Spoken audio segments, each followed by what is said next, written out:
Do you guys have any like recommended books, like personal growth and development kind of stuff? Capital Gains. Capital Gains. Capital Gains is good. That's a good one. I said something Gains. Chris? Chip Gains. Yeah.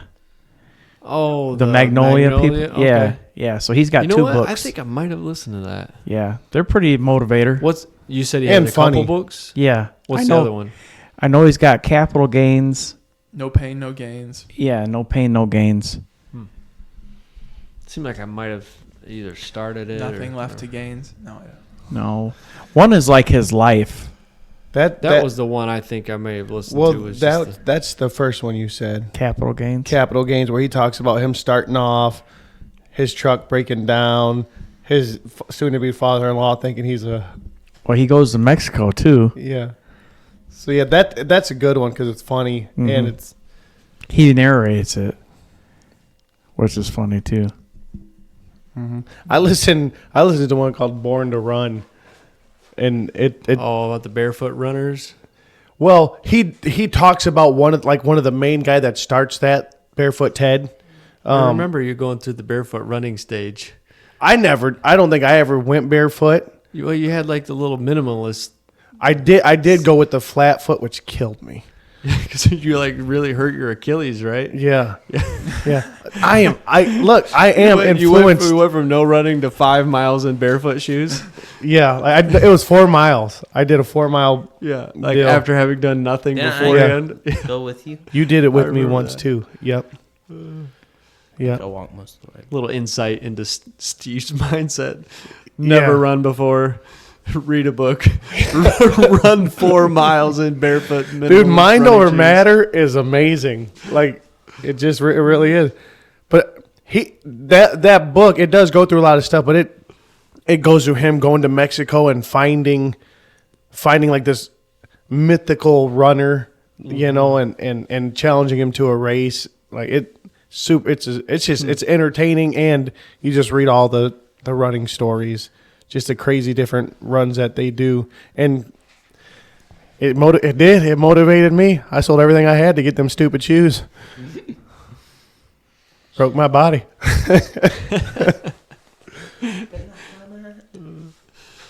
I've got a list of so many books of everybody will have this list of like top 10 books you need Rich to read. Dad, Poor Dad. Yeah, Rich Dad, Poor Dad. Yeah, that was a good Quadrant. Yeah, both of those are, the Millionaire Next Door, 7 Habits of Highly Effective People, which that one I did read, and I don't know, it didn't. There's several of those kind of books where it's like, either my vision of myself, like how I don't know if that's the right way to phrase it, but like how I see myself and what I see my capabilities of doing, like, I don't know, it didn't click. Like, there's like Think and Grow Rich or As a Man Thinketh. Like tons of people have those on their top 10 book list. Books that change your life. I don't know. Or Brian Buffini. If you guys know who Brian Buffini is. So he's a real estate guy. Came over as an immigrant. I think he was like 18, 19 years old. Had like, I think he said it was less than $100 in his pocket. Got in a motorcycle accident, had huge hospital bills, and then now he's built a real estate empire. Like, dude's majorly raking in some cash. He's got a new huge coaching. You can like pay for his team's coaching. It's mostly focused on real estate, but I think they're branching out now. But he wrote a book called The Immigrant Edge, which was really good. Just talking about the people that come to America with hunger. And like they see America as the land of opportunity, and America, especially in today's generation, like younger people being raised, seen as America, looking for a handout, right. Looking at the evils of America and capitalism is bad, whatever. But that's what a lot of his book was about, was just his history and having that edge of seeing opportunities and being positive. But he's always talking about, like, he's a motivational speaker, so he's always having guys like, what's the Notre Dame coach? Lou Holtz, the guy with the talks funny.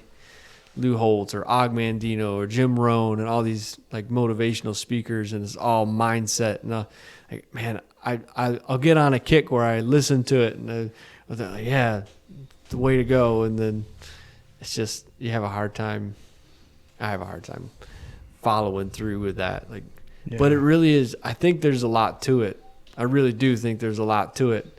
It's just changing your mindset. Yeah, it's just a matter of doing it. Like seeing yourself as being capable of those things. I heard Joe Rogan say, and I heard what's his name say it too. Nate Berganzi just being funny. It's like I think we see this stuff and we're like, it takes so much change that you try to do it all at once and it just collapses. Mm-hmm. You know, Joe Rogan talks about like having like it was a real big friend of his, like a fat guy. He's talking about like these workout things never work for me. He was like, you're gonna work out with me from now on. He's like, the first day I had him do 5 sit-ups. That was it, and walk around his driveway. He's like, then the next time we did a couple more. The next time, he was like, everybody thinks they're going to go to the gym and run 10 miles on a treadmill, and then they wonder why they don't last 2 days. You know, it's the same thing. It's like this whole life-changing stuff. It's like, for one, God don't work like that. You know, like when I came to church, I repented of my sins. I got filled with the Holy Ghost. Like, I'm no longer the person I was. Mm-hmm. But it took a long time to get there. You know, but you see these programs and they're like, all right, you're going to get up at 4 a.m. You're going to do this. You're going to do this. You're going to do this. Like, man, how about like for a month, I try to get up at 6. And we'll see how that goes. And then add a little something to it. And other than feeling like, well, if I don't accomplish every one of these things that they're saying you need to accomplish, well, then I'm a failure. Yeah. That's like, I think if you broke it down into bite-sized pieces, I think we'd be a whole lot more successful. Well, that and we want instant gratification a lot of times, so we do think that if we can just jump completely in, things are going to happen, and your body don't operate that way either. Right, dude. I'll say this about like this whole mindset of things owed to me. It's like we are in a generation where like there's a lot of people that don't want to put in any of the work, starting a regular job at the bottom. They just want to create this company right now. They want to be this YouTube sensation right now. Like, I'm not going to go get a job. I'm going to do this instead. Well, it's like someone's got to start. You got to start somewhere. Like, there ain't nothing wrong with pushing a lawnmower while you're working on that dream. But a lot of people are like, no, I'm just going to get rich right now. You know, it's like, no, that ain't reality either. Even those guys that are coaches, like, there's a reason why they got a team of coaches. They know it's going to take some work. You know, like it's not just some magic pill. Oh yeah, all those guys are people that most of them are people that either started off really bad or had major setbacks. Like, I mean, I talked about Brian Buffini. He's came over as an immigrant and he's lost. You know, he's a real estate agent going through 2008 and all that, right? Yeah, like you have to sell off a lot and survive and trying not to lay off as many people as possible. Or like Dave Ramsey, right? He went broke. He was flat busted. Talk about his BMW getting towed, and now it's like the Stone Coat guy too. I mean, he's a multimillionaire now, but in 2008, he was a construction guy growing up, and he's not a big advocate for going to college or whatever, because he did go to college. But he had a teacher tell him, you're really not going to amount to anything. You're probably just going to be a construction person. And that kind of like... set a fire underneath him? Yeah, to where he's all about learning the trades now. But like in 2008, he was a house flipper, and he had several properties. But when the economy crashed, the housing crashed, he got down to nothing to where they got this small home with, they might have only had 3 boys at that time. They got 4 now. But he's talking about having to work on that house. They're taking showers or taking baths in the river that's by the house when they couldn't make it to his mom's house, using the bathroom in like a 5-gallon bucket. That's what they're having to live off of, and then trying to survive. And then he starts working with countertop stuff with the granite and everything and realizing how much it is. He gets the idea of what the epoxies from doing concrete countertops, starts talking to them with formalizations, and he talks about how he would make so many sample boards and then walk out there and burn them all and say, I'm never doing this again, because he didn't like how they were turning out. They weren't looking the way he wanted them. And then him and his wife would talk, and he would try it again. He said he did that twice where he burnt everything he had in a bonfire. And then finally he started getting a feel for it, making it look to him like real stone. Then he sold the company for multiple 7 figures, he said. He has a book too, How I Made $1 Million by Telling the Truth on YouTube is the name of his book. How I Made $1 Million by Telling the Truth on YouTube. But now he's got properties in Hawaii that he's flipped, and he's renting them out on Vrbo and Airbnb, building these tree house huts, renting them out. It's like super cool, man. I could go through a list of like all these guys, like guy that started, I think it's Fit Body Boot Camp, Bedros Keuilian. Remember him talking about like being so poor and like getting lice at school, and his mom washing his hair out with gas, like to get rid of the lice and stuff. Wow. Just how poor, just nasty they lived or whatever. Just you reach a breaking point, and it either breaks you or it turns to steel, right? Or turns into resolve, or like Patrick Bet-David.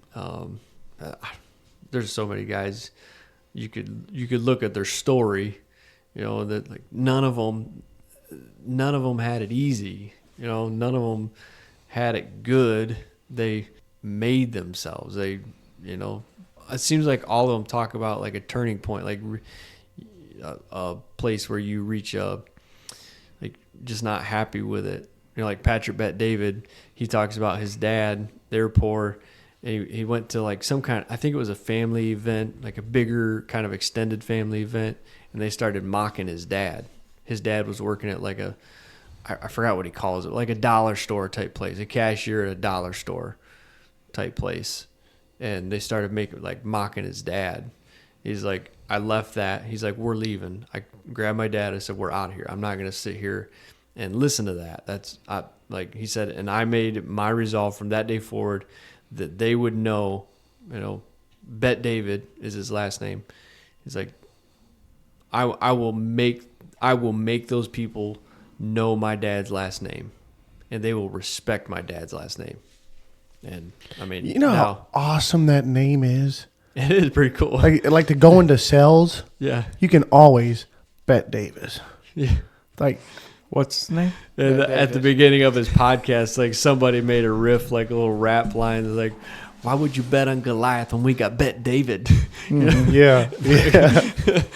But okay, we look at it like that, but I've heard him talk about before, like he's a Syrian Armenian, he's an immigrant going into insurance. He got in the insurance game. It's all old white guy controlled.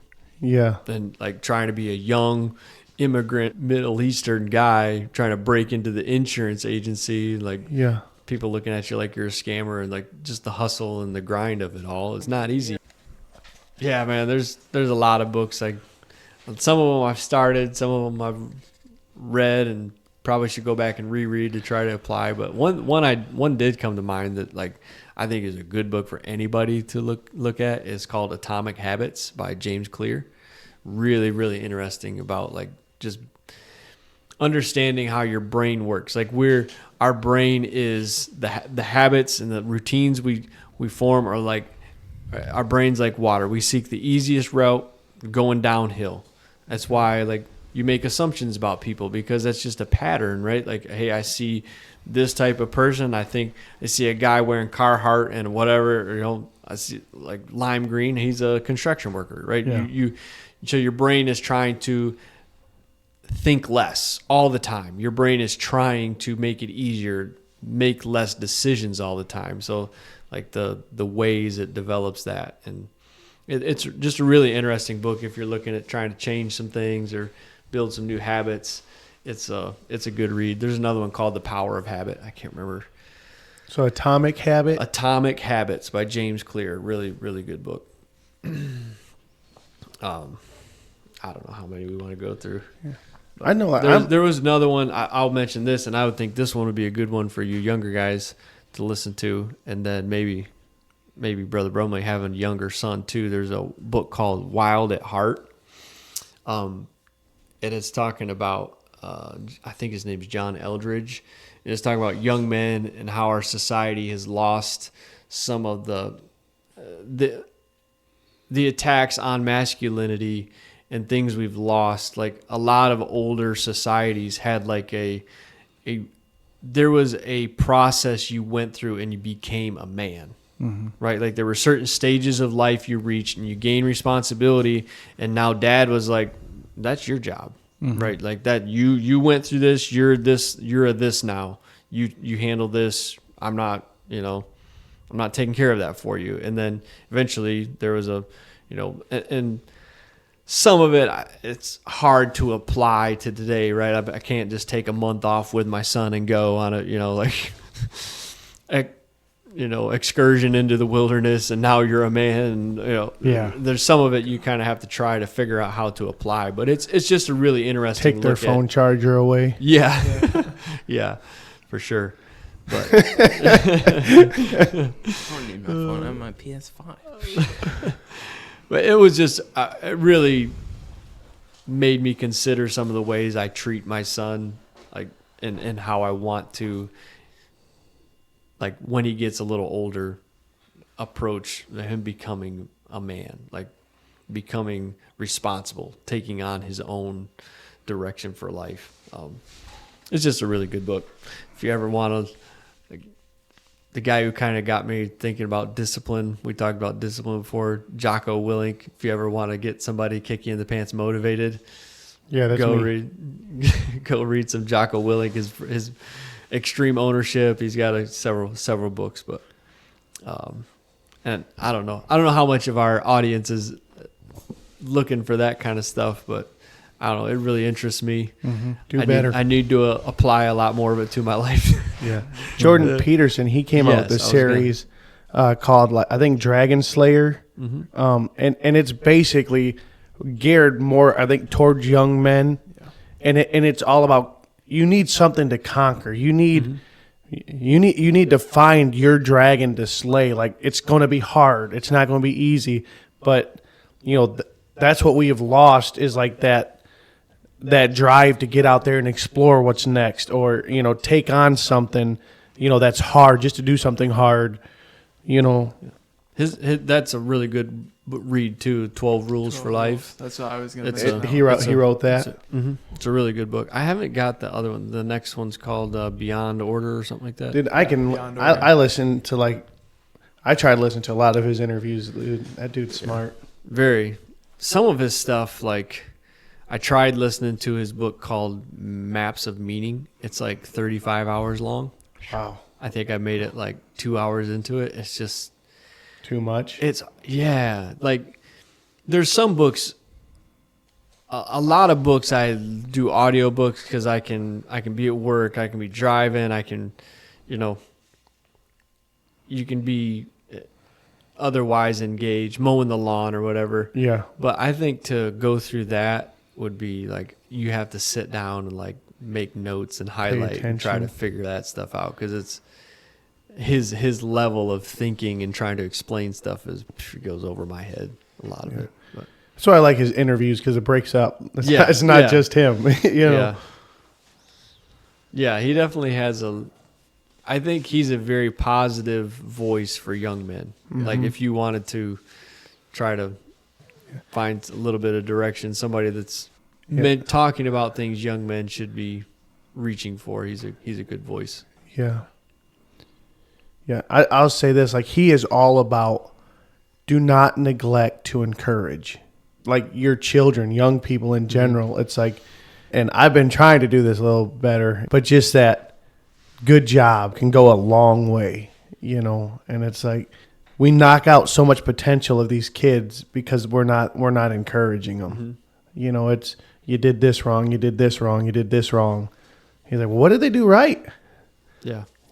He was like, and when they do something right, if you want to continue, and he says this about every relationship, husband, wife, when they do something right, hey, when you see behavior you want to continue. Yeah. I really like that. That was, thank you. He's like, encourage that instead of, hey, you messed this up, you didn't do this right. My goodness, and it's hard too. Lord have mercy, it's hard. Oh, there was one I had on the list earlier. If you're looking for a really good Christian-based true story, You read The Cross and the Switchblade, right? Oh yeah, That was a really cool story. I got that on. I think that's on my Audible account. Yeah, it's a really good read. That's who's the guy? He founded Right. some charity. Wilkerson? I only listened to it once. I need to listen to it again, but it was good. It was like I listened to it like maybe 2-3 years ago. Yeah, it's been so long since I can't remember his name. Went and talked to those kids in the gangs. Well, the cool part is knowing that the one kid that was in the gang is like if he's still alive now, he was a preacher. He became a preacher too. Wasn't that the kid who had the belt around his neck and now he talks weird? Well, the one kid had a stuttering problem real bad. Like he was the real bad one. Was it Yeah, Leonardo? David Wilkerson. Yeah. Yeah, it was good. I thought you were going to say Chronicles of Narnia, which is a good book. Yeah, Those I are good those books. Too. Those are based on the Bible. Loosely. I was trying to. I can't remember. There's my witches phone in the Bible. Yeah. have good reception. What he founded, it wasn't. What was it? It Something. was a young men's organization. Something life. Well, they changed the name to be more Teen Challenge. Teen Challenge. Right. Okay. I knew that. Yeah. I mean, doctrinally, I don't know how we believe different, but he had a lot of. Life Challenge. They changed it to Life Challenge. Okay. It started out Teen Challenge, but then Okay. they added older people to it and made it Life Challenge. He says out of all the ones that made it, Mhm. they all spoke in tongues. Yeah. Yeah. He said out of all the ones that got changed, and then so he started going through the Bible and reading every instance where the Holy Ghost was poured out and they spoke in other tongues. Mm-hmm. And these are gang kids that are receiving the Holy Ghost and speaking in other tongues that were stabbing people not too long ago. It's like a lot. Like there's so many people out there who'll say, "Well, that's not for us today," or that's voodoo, or that's whatever. But he was like, you can say what you want, but the ones that got it, the ones that made it and changed, were the ones that spoke in tongues. And that's what that one kid that had a stuttering problem real bad. He hated people with disabilities because of his disability.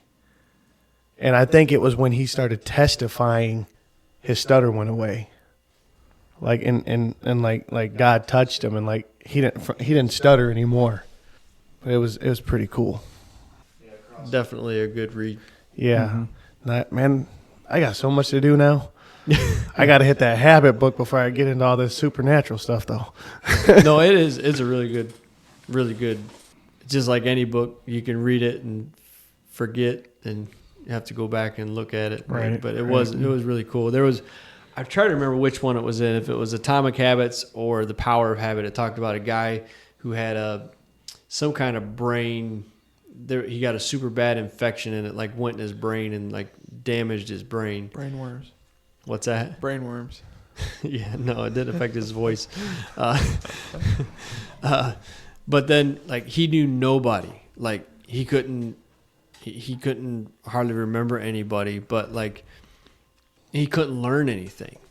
Stuff that had just happened, he'd just been told. He'd turn around and ask, who are you, or what, couldn't retain new information.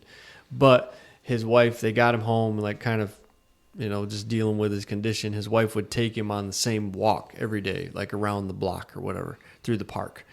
And so one day she was busy around the house, and he was gone. So she's panicked. He doesn't have a phone or anything. She's running around trying to find him, calling everybody. Have you seen my husband? Can't find him. And he just walks back in, and she could tell he came from the park. She saw him coming from the park or something along those lines. She knew. And so I don't know if she let him go the next day, or just kind of wanted, she saw him getting ready to head out or whatever. But doing that same thing every day, he had developed a habit. So he couldn't learn, retain information in any other capacity, but just walking that same route for however many months, he learned that. He developed a habit, and his brain was still able to form that pathway of, this is the way we walk and walk. It was just, there's things like that it's just really interesting. Yeah. Look at how the habits we form You know, and part of it is goes into like marketing, right? Like toothpaste.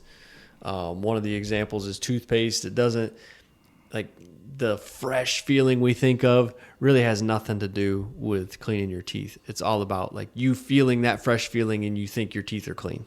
Mm-hmm. You know, like where you could get the same effect with just, you know, Baking soda. charcoal and baking soda or whatever. But it was marketed because, and part, you know, that goes into like the French fry. You mentioned the foods earlier, like the French fries, the taste, the instant gratification. You get that. It becomes a habit. You see the golden arches, and you know all of a sudden you get that. They're getting ready to come out with a chicken Big Mac. What? They said like the original McDonald's fries just had like 6 ingredients, Potatoes, salt. but now they've got like 20 something to try to make it taste like the original. Ain't that crazy? Zig Ziglar, he's got books on sales and closing deals. Like it's pretty, they're pretty good too because he's telling them and he's a storyteller. Super good. If you're Money's not the most important thing out there, but it ranks right up there with breathing. yeah. What was you going to say? The Father Gilbert stories are cool too. For like, Oh yeah. it's probably for a little bit older, but And those are They were more audio. but audible. still, Yeah. Radio, Focus on the Family Radio Theater. Yeah. Now I do read every single night before I go to bed. Like it's almost like a safety blanket now. It's like you get into these habits, and that is one. Like I get in bed, I read my 2 to 3 pages till I go cross-eyed, and then I go to bed. Like that's why like I've been reading Flyboys for a month now, and I'm only like I'm only 100 pages. Yeah, but I think that's a good habit.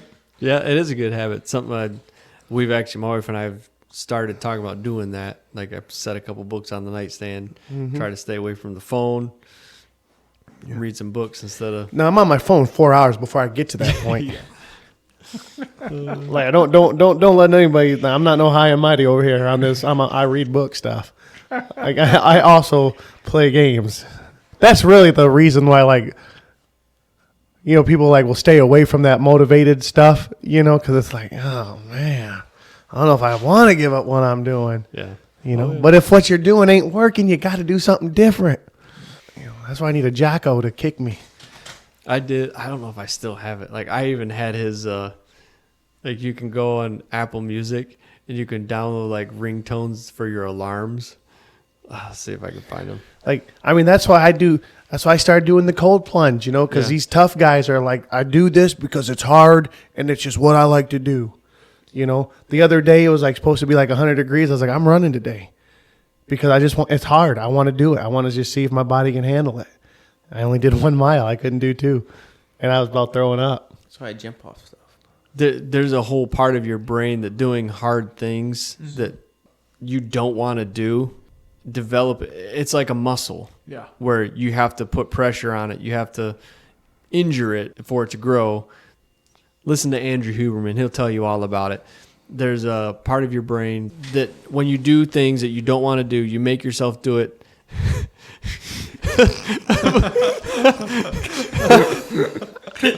Okay, we need instant replay here. Cole, can you describe what? Steve is grabbing his chair, squinting his eyes in pain as a Charlie horse cramps his right leg, probably somewhere in the calf region. I do hard things. I do hard things. Oh, Lord have mercy. That's all right. It's going away. It didn't.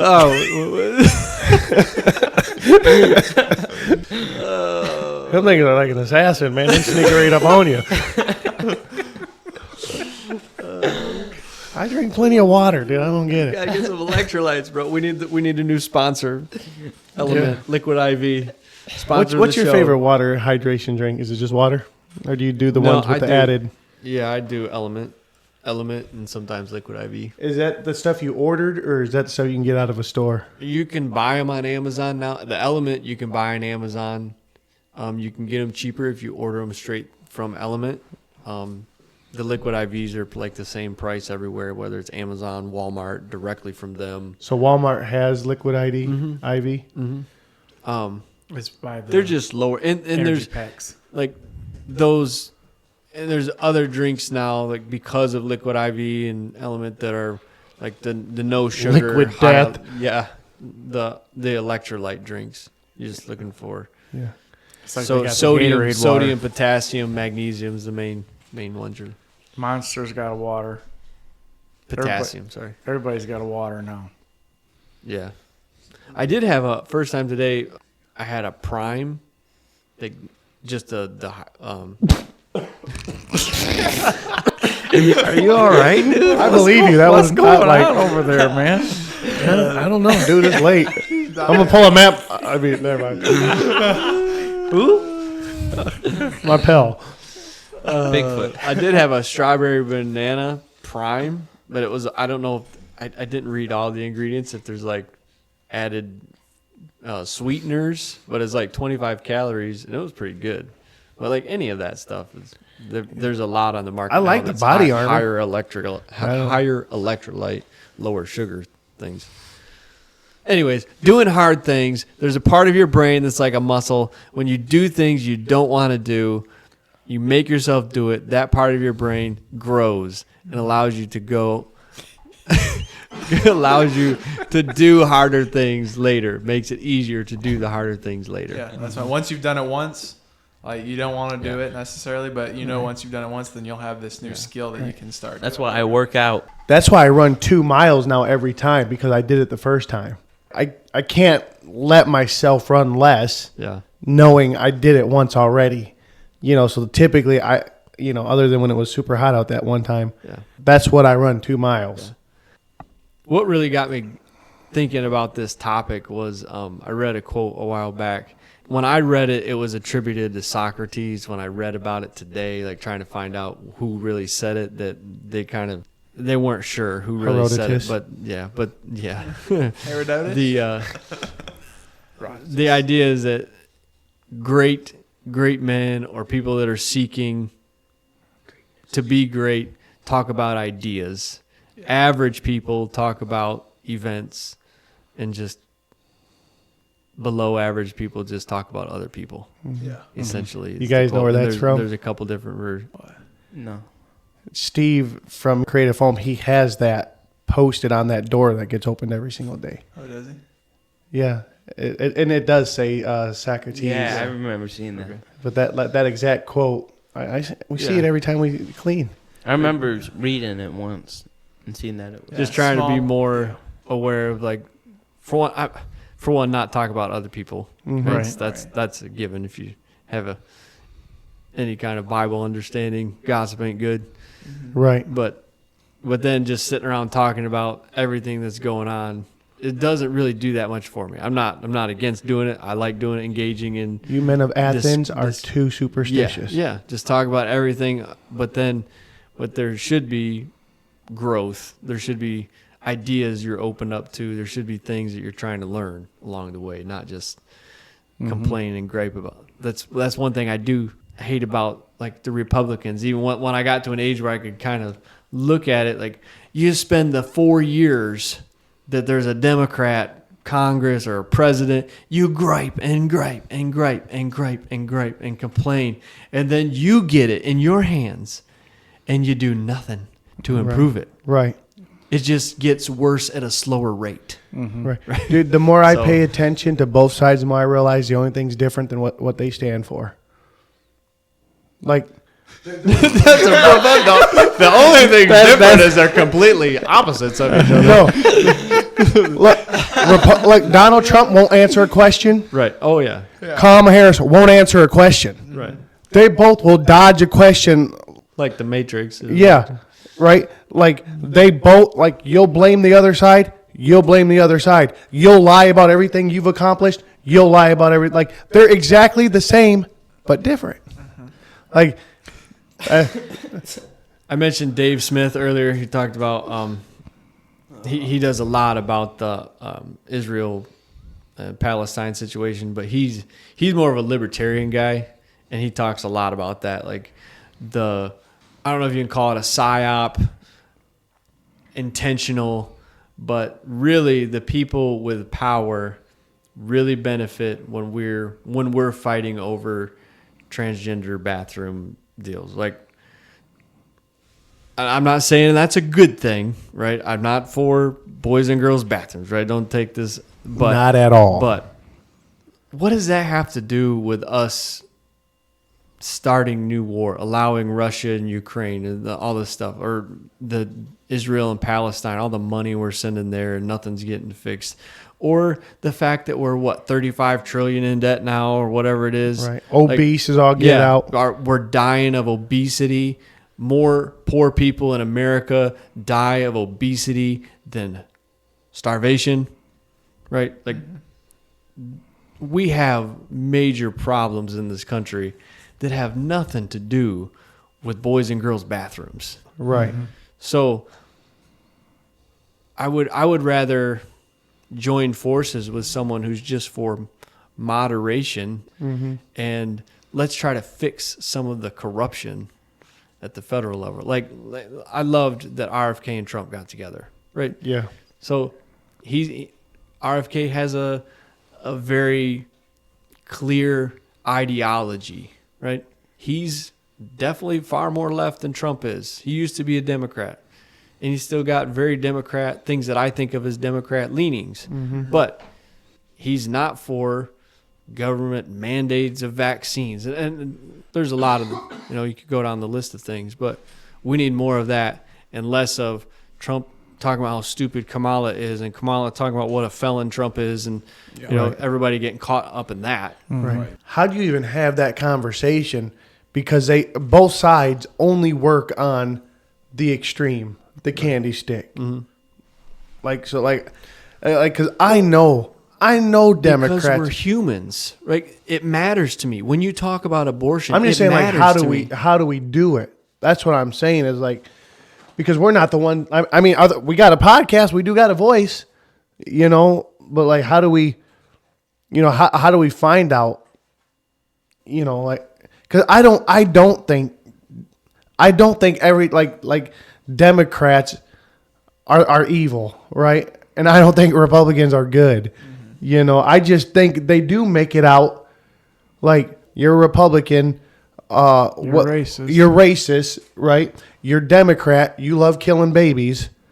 You want to change, like you said, the transgender thing, which really, I've never come against any of that. Right? Like, you mean like met it in personal and day-to-day interaction. Right. Been in the bathroom, your daughter been in the bathroom, and there's a guy in there. Right. Just the stuff that they would have you believe is like you're saying, like these monster issues. I'm not seeing this stuff every day. But like, so like, how do we let America know, like, this ain't even how it really is? I don't know if we don't know it's not really like that, though. Just because we're not seeing it every day don't mean it ain't there. There's certain we don't see what they see in San Francisco. Exactly. Right.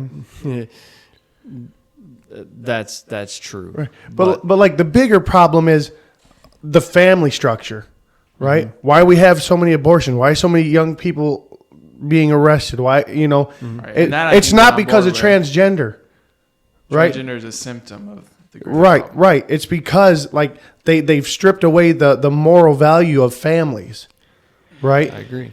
And so like these bigger issues, it's like as long as they can keep us distracted on this other stuff, like.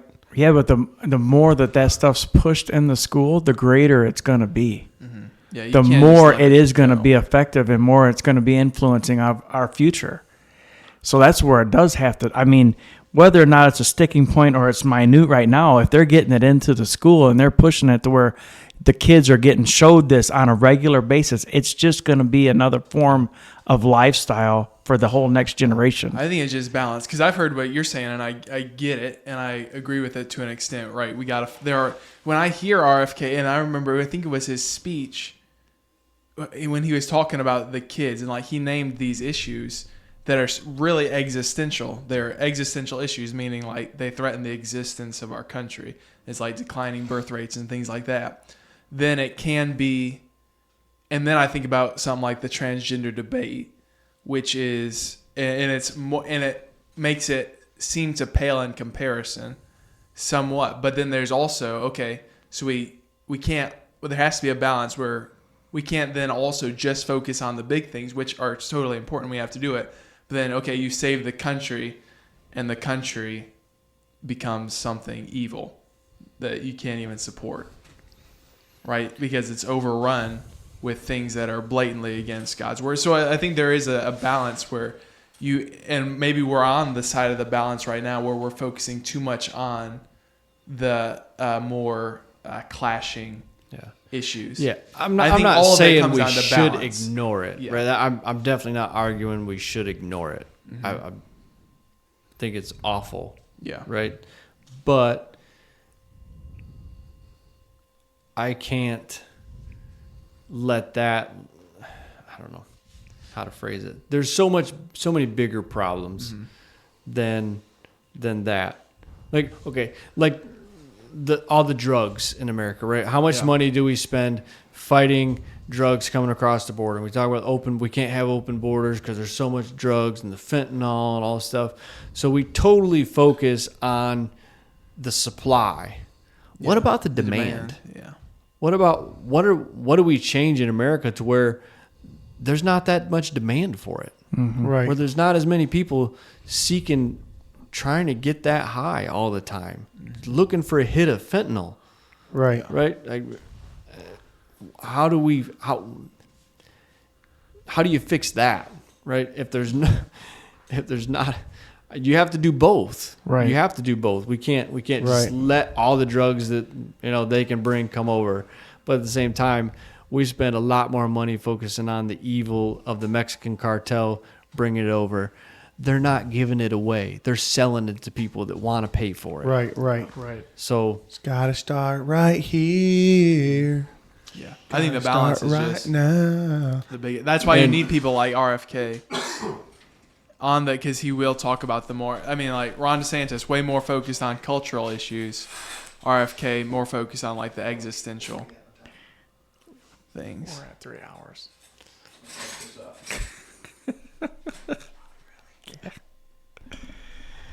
Well, I think we solved just about everything. Yeah, I for this don't think there's afternoon. much more to say. Yeah, well, it was All a rabbit problems. hole series, And like we went back to like the original topics. And Are we things going to like- do? We might have to break this down into like 1 point. I was wondering about that, maybe breaking it in half. Yeah, get one Monday and get one Thursday. Wednesday. Thursday, Yeah, something like Wednesday or that. Thursday. Yeah, we probably will, just to be able to keep people's attention. Yeah. It's super good all the way through, so I like all of it. I didn't want to stop it. Good night. 3 hours. Yeah. 3 hour mark. 14. Good night. That's what I'm talking about. Good morning, Yeah. Good morning. and we're back. I'm Welcome. I got to have 4 coffees running through me. I done lived Yeah. through a Charlie horse.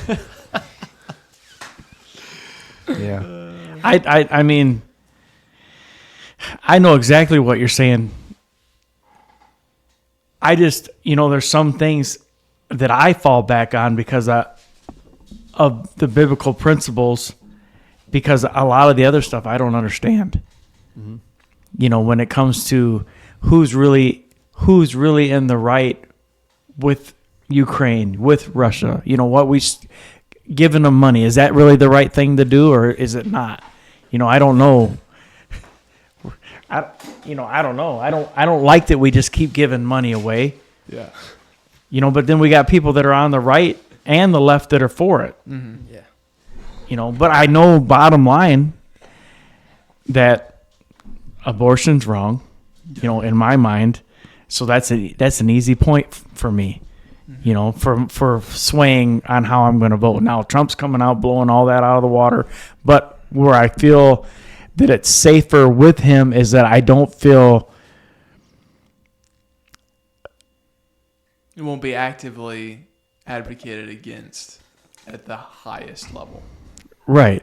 I don't think that he's going to make it to where abortion is just another form of birth control. Right. So it all goes to like Biden's DOJ prosecuting people praying outside of religious clinics. Yeah. freedoms, religious liberties. I don't. Trump's not going to specifically go after those. It's definitely a threat. You can look at England right now. You can look at Canada right now. Formerly bastions of liberty. Mm-hmm. People getting arrested for Facebook posts. Yeah. Yeah. Literally taken to jail for Facebook post comments. Right. Like that's happening in England right now. Mm-hmm. Canada, you've got the same kind of things going on. Right. So it is a real threat to religious freedoms that we enjoy. Mm-hmm. I think I really tie it back into the conversations we have about it.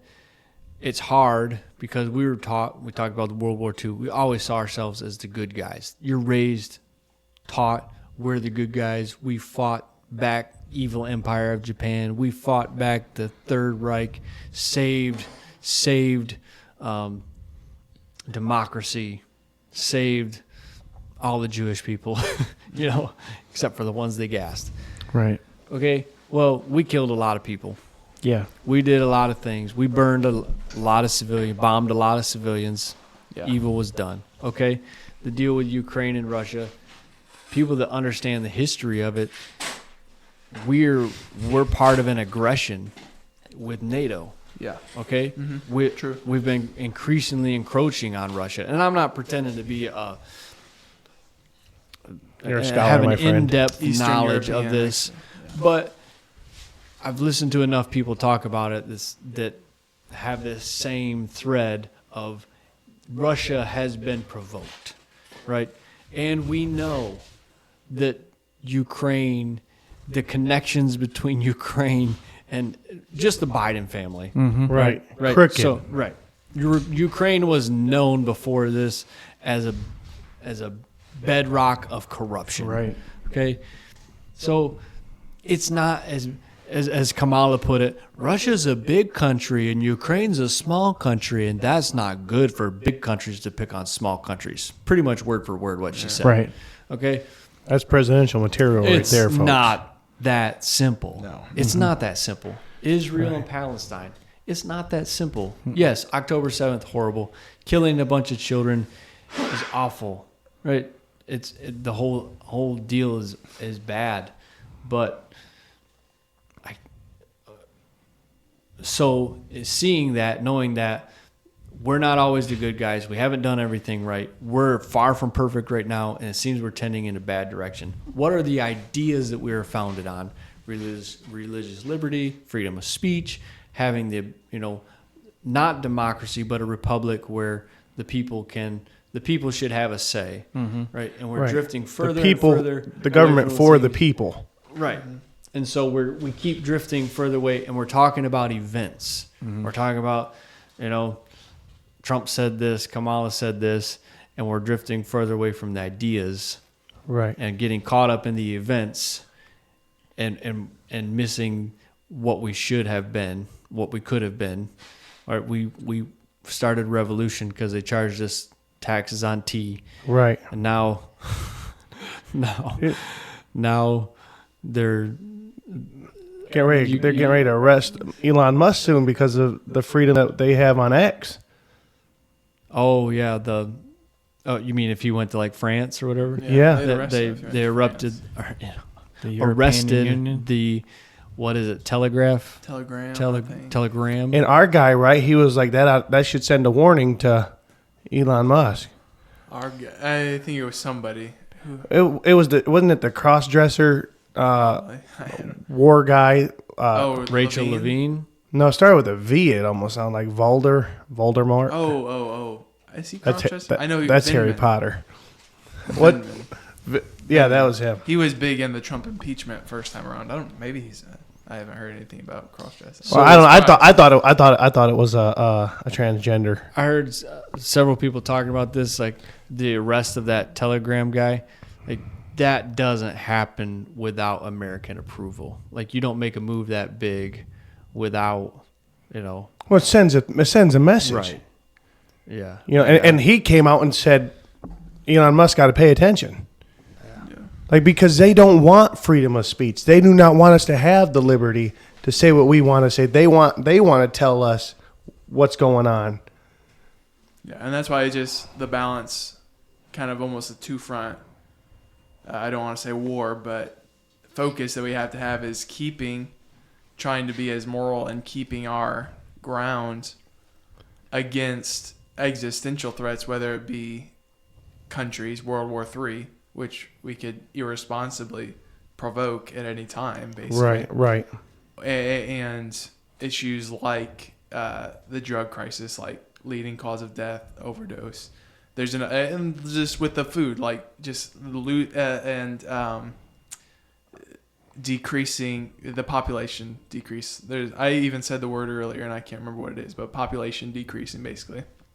Focusing on that, we have to fight all of those battles, and at the same time, we have to fight to keep the nation right, as good and as righteous as we can, knowing we can't. I mean, not everybody's a Christian, not everything is good, but the only way to keep the blessing of God, anyway, which I believe we have had the blessing of God because of how our nation was founded, Right. is we just can't allow,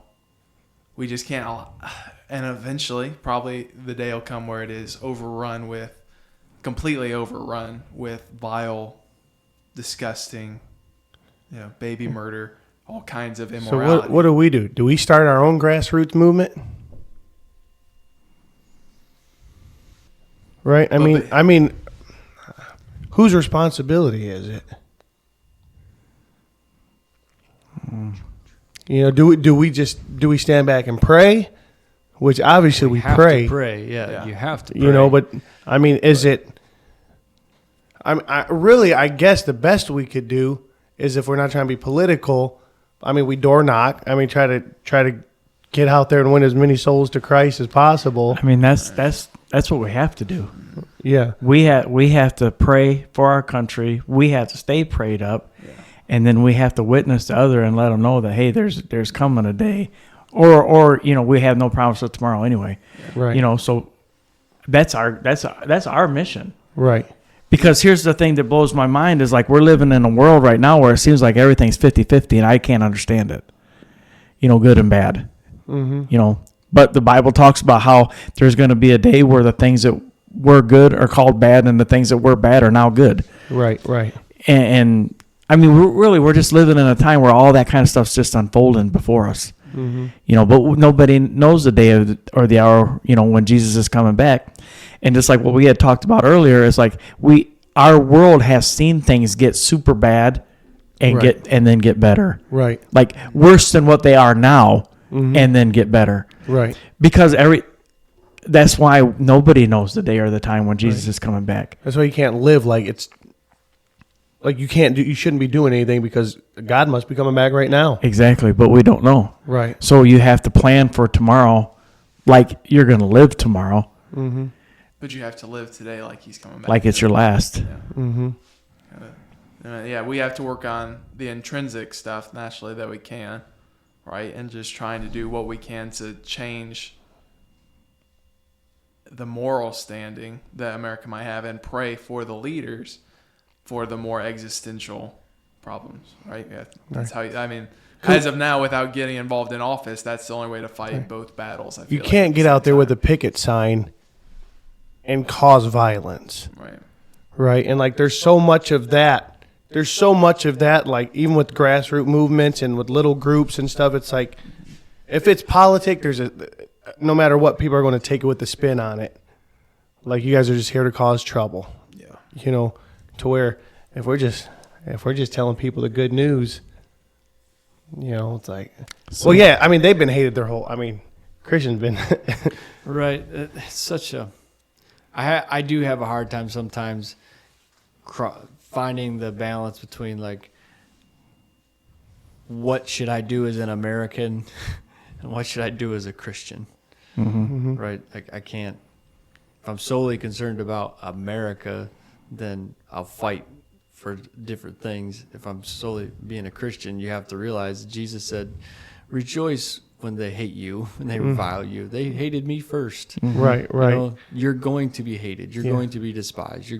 There will be times when you do have to suffer for my sake. Mm-hmm. So, like you've said it several times, Nick. Like, we just have to trust that it's in God's hands, and I'll do what I can, and pray God's will be done, and trust that it's in His hands, and do what I can in the meantime to preserve what we have as at least a Christian-based, somewhat moral society with its flaws, Yeah. and I know and it's keep the ideas. To me, the biggest one is the religious freedoms we have, the freedom of speech and the freedom of religion. Okay, I'm willing to tolerate your freedom to be a weirdo if that allows me to have my freedom to worship, to gather with my friends, Right. without fear of the government, Right. and then we can go knock doors, Mm-hmm. right? You can't do that in China, Right. right? You gotta have church underground, Right. or you know what I'm saying, Yeah. You're either going to have Hidden. their church or you're going Right. to have to hide it. right? Yeah. And you're worried about somebody being a snitch on you because the government pays them to do it, and like it's a whole different ball game. Right. And we're never going to win everybody.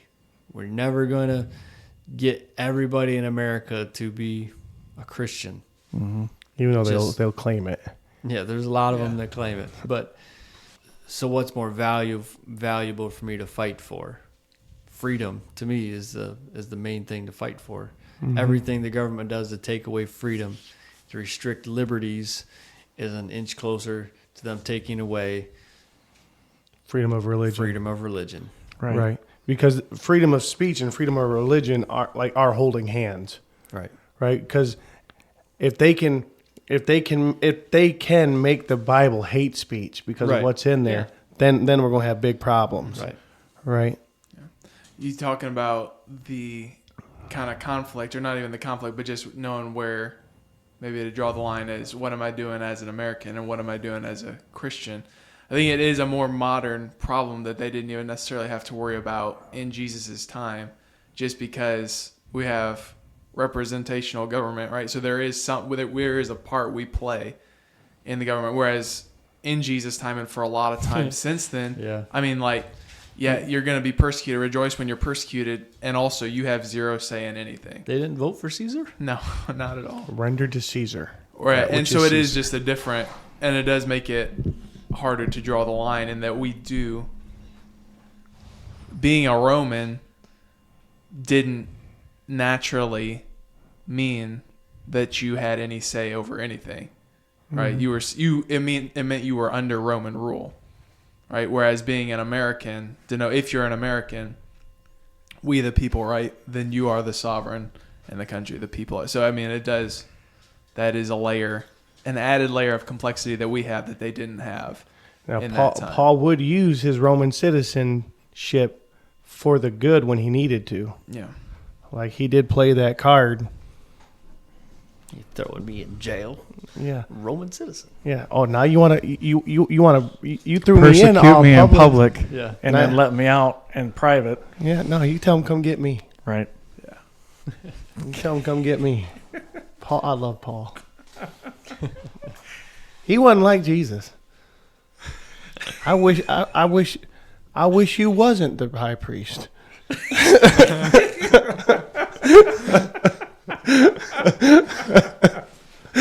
Jesus kept it cool. You know, because God robed in flesh. You know, Paul's just flesh. yeah. Paul's like, Tucker Carlson, I know these people. I know who you are. Yeah. I wish that you weren't the high priest. Yeah. Talking Violus out the high priest? Yeah. So anyway, I was thinking about this earlier today. I was like, what day did they get sworn in? January 20th? I think, yeah. All right. So, but we'll know November 6th, really who won. Right. You know, so November 6th, I'm going to wake up, thank the Lord. Hopefully, you know, obviously if this happens, I'm going to wake up January 6th, thank the Lord that I'm breathing. November 6th, not January. And then I'm alive. Mm-hmm. Thank the Lord for my family. And then I'll probably go to work that day. Yeah. No matter who won, Right. Yeah. you know. And then, I mean, it is what it is. Right, Right. exactly. You really can't. Other than I know for sure when I'm standing before that ballot box, I know what I'm doing. I don't know what anybody else is going to do. Yeah. Vote straight ticket, vote Republican. All right, forget Chris Swanson this time. And, you know, I will say this. I know people that didn't like Trump, and so they just didn't vote. Look, If you don't like Harris, just don't vote. Right. If you do like Harris, just don't vote. Yeah. Like you don't have to vote. I love that. We spent decades. You have to vote. You have to vote. Yeah. Like, it's like the worst of either two. I'm a Democrat, so I'm just going So to vote. really what we need is like we talked Our about this. grassroots organization, don't vote. We talked about this earlier today is like we need a switch of roles where the more Harris talks and gets out there, the less she'll probably be liked. Yeah. And the more that Trump would keep his mouth shut and not say anything, the more he could probably be liked. Yeah. Let other people talk for him. Mm-hmm. Take a lesson from the Biden basement campaign. Yeah. Mm-hmm. Media can win for you. He was taking criticism, though, for when he was a little bit quiet there. Right. Those few days Yeah, or that a weeks few- or whatever. Yeah, like there was like 10, 14 days where he didn't really do a lot of events. I can't remember what was that, but right before the DNC. Yeah. Yeah. And they were criticized. Well, what Where's he been? Have you suspended your campaign? What are you doing? Yeah. Or And that's when they were coming up with like, the man was shot. Yeah, Maybe yeah. he's got to recollect himself, rethink, I'm just saying the Yeah. polar opposites Right. of If it wasn't for Yeah. double standard, the left wouldn't have any standards at all. Here's the thing with Trump too is like, I know he's headstrong. I know he's hard headed. I know, he thinks he's the best, but he really just needs to pay attention to what his advisors and the people that are around him are telling him. And Comrade Kamala, I'm fine with that, but really he just needs to stop after that and just hit policy. Dude, it's those habits you're talking about. You don't become, was he 78? You don't become 78 years old and you've accomplished everything you wanted to, doing it your way, to all of a sudden it goes against every grain in his body not to do what he wants to do because he's accomplished so much in his life. Yeah. Right. But if he just goes up there though and acts like an idiot, he's not going to win. I know. He's not going to win. I know.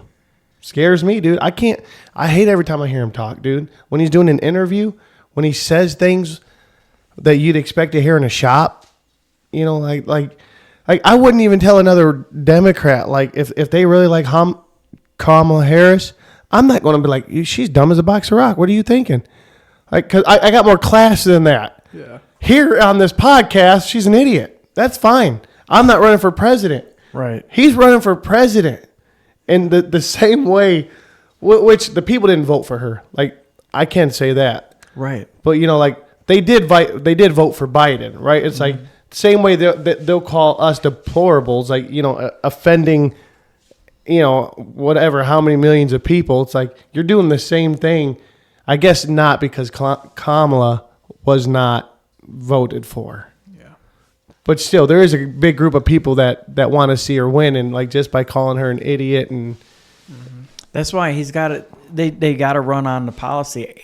I think it's a winning point for him to talk about where she's been. The borders are where's she been. Yeah. He needs to hammer on that kind of stuff. Inflation's through the roof. Yeah. Prices of food. All of this is under her watch. I mean, she's second fiddle, but she's still the name on the whatever you call it. The CNN interview lady, she brought that up several times. She was like, now you say you want to move forward, but let's not forget, you've been in there for the last 3 years. Right. When I mean move forward, I mean like ideally. We're living in an era. Right. Everything that we're By dealing Trump. with right now is because of who's in charge. Right. Which is that's it. She's in there. Right. And like they brought up the migration stuff. It's like, look, folks, don't be dumb. It happens on both sides, Republicans and Democrats. It's like you've been in there for 3.5 years. It's like, and here's just one of my theories. It's like they waited till they get all the illegals in so they could have as many votes as possible. And then they're like, oh yeah, now we want to be hard on immigration. Let's sign this bill. Let's stop it right here, right now. It's like, no, you want to get a win right before the election after allowing all your voters in? No way. They keep talking about the immigration bill that Trump submarined. Yeah. There was so much more in that bill. Oh yeah. than immigration. Oh, yeah. It was a Ukraine and Israel funding bill, not an immigration Which bill. I think that is, and I know there's got to be bipartisan, and both parties do it where they put their little pet project, but that should be illegal. It should just be illegal. You should only vote on one thing at a time. Period. That's your job. Like I don't need you to save time by trying to add in 40 things in one go. They're not saving time. That's their persuasion. It's like, if you want this, then you got to give me this. Right. Right, and it's all to do with the compromise. That It should be comes, 'cause illegal. Otherwise, nothing. Should be would one get bill. passed. It should be one thing at a time. I can understand that on a lot of things, but some things, it does have to be Like when it's war one money. thing. When it's war money, like war money should not be attached to the border, to the illegal immigration. Like it just shouldn't. What in the world's that got to do with our border? Right. Like No. separate that. Let's vote on this, and then let's vote on that. Right. And our national security should be a number one thing. Yeah.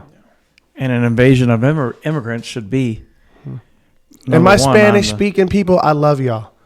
I do. We just got to know who's coming over here. Like we just got to know. It's got to be documented. And just do it the right way. Do it the right way. You come on over here the right way. Sure enough. I mean, Yeah. I'm rip roaring ready to go, bro. What else? What have we not talked about? I don't know, man.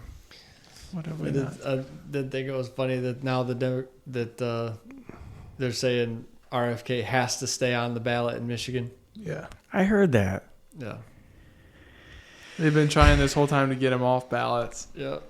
Nope. He's got to be on there. I heard today. Have you guys heard about that 10X thing? 10X vote. They're wanting you like to call your. I think you can get on a website and you can see if there's people that you know that are registered voters, but they haven't voted. So there's like 10X to vote, and it's like, according to the thing the advertisement that I heard, it was on. I was listening to the Glenn Beck program today, and I remember they passed out the 10X cards while we were in line at the Trump rally. But supposedly, there's 1.6 registered voters in Michigan that didn't vote. 1.6 million people that are registered to vote that just don't vote. Yeah. So what's the 10X mean? They're wanting you to look on that list. If there's people that you know, contact them and tell them, hey, you need to vote. Oh, okay. Get them out okay. there to vote. Encourage them to vote. I got you. I told you I had that door knocker come to my. Yeah. Everybody get out and vote. Mm-hmm. Unless. Right. So Start our own version of the blue wave. Kamala's going to win by a landslide. You don't even know who to go out and vote for her. She's already got it in her pocket. She's got it in the media. I don't know. Dude, just one thing about like those billionaires and taxing the rich, and just going back to double standards and no standards at all. They said, so one of the vacations Biden just came back from it was from this billionaire's ranch. It's the 17th time he's been there. It's one of their donors. He stays there for free every time. But yet, if Thomas Massey. No, the Supreme Court. Supreme Court. Clarence. Thomas Clarence. If he goes on a vacation with his rich friend, that's the most horrible thing you could possibly be. He's being persuaded. Yeah. But Biden can go 17 times to his billionaire friend's ranch and stay absolutely free. No problems there. I'm sick of it. Right. Well, it's just like out of the last 16 years, there was 4 years where there was a Republican. The rest of the time it was a Democrat, and it's been the same story. They got to pay their fair share. Yeah. And they never did it. And they've never done it. And they're never going to do it. Nope. Yeah. Never going to do it. And Trump pointed it out. Why? He said, because the same loopholes that I use, their billionaire dollar donors use. No. Well, that's what That's why they hate him, man. Like that's why oh man, he pulls at me. Trump pulls at me. It's like I love him, I hate him. I love him, I hate him. It's like point that stuff he donated out. to Kamala, like you know that's what one of the things they've been hitting him on is that he's given her money in some of her past races before. Trump did? Yeah. I don't know if it was ever when she hit state donated level to like Clinton, attorney too. general. Yeah. And he ran against her. Mm-hmm. But somebody was pointing, I think he said the same thing. Like, yeah, I mean, that's just the way of the game. You donate so that you can ask for a favor. Right. That's the way it Ain't goes. nobody said he was a saint. In one of those Mitch Rep books, that's how they get in the White. That's how the terrorists get in the White House. They're pretending to be a royal prince from Saudi Arabia, and the guy's like, "Hey, I'm only going to be there for a couple of hours. I donate to your deal all the time. Is there any way you can get me in to see the president?" "Oh yeah, no problem." One of the senators, sneaks him in there to do a quick deal, and the dude Offs him right off the bat, right?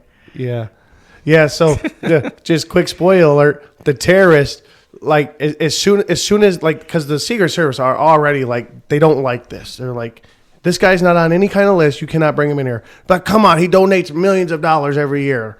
He's like, the president would love to meet him. And like the Secret Service guy is like super mad. So they're already watching this guy like a hawk. And as soon as the dude ends up whipping out this like switchblade, like all the Secret Service, they jump out of panels and stuff. They grab the president. Well, when they grab the president, the terrorist, he takes that knife and puts it to the senator's dill. Like he's like, you move, his throat. They're like, you move, I'll cut his head.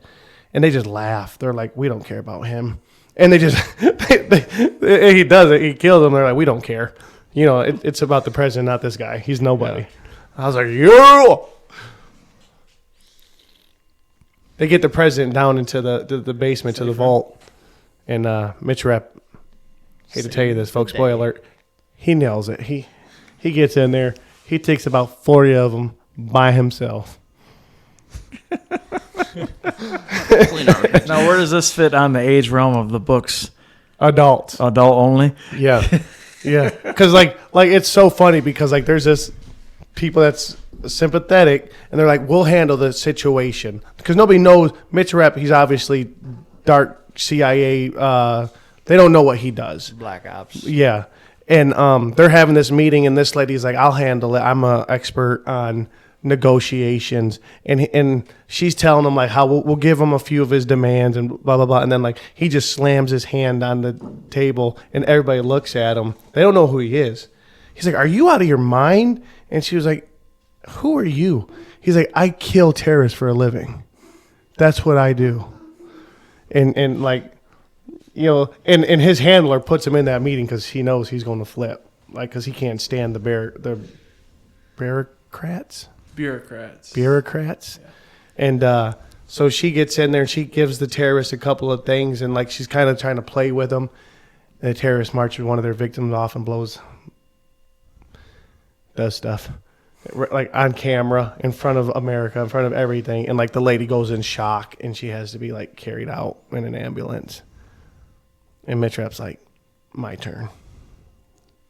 We'll do it my way. And he wins. He wins. All right, folks. On that note, Had to turn it back to the subject. Had to turn it back. We brought it back. We circled back. This is going to be really funny if we have to turn it into 2 episodes because we make no keep sense returning. as 2. Yeah. It's going to be random bits. I think it'll work out. We'll figure out how to make it into 2. Make it 3. We're at 3.5 hours right now. So Good night. on that note, this is probably the end of episode 28.5.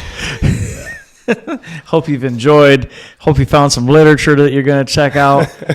Hopefully the politics didn't bother you too much. Yeah, hopefully I'm calmed down a little bit. After 3 hours of podcast, you'll have some time to go read a book. Yeah.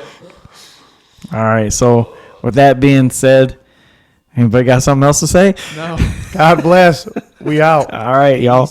We love y'all. Have a good night or a good day.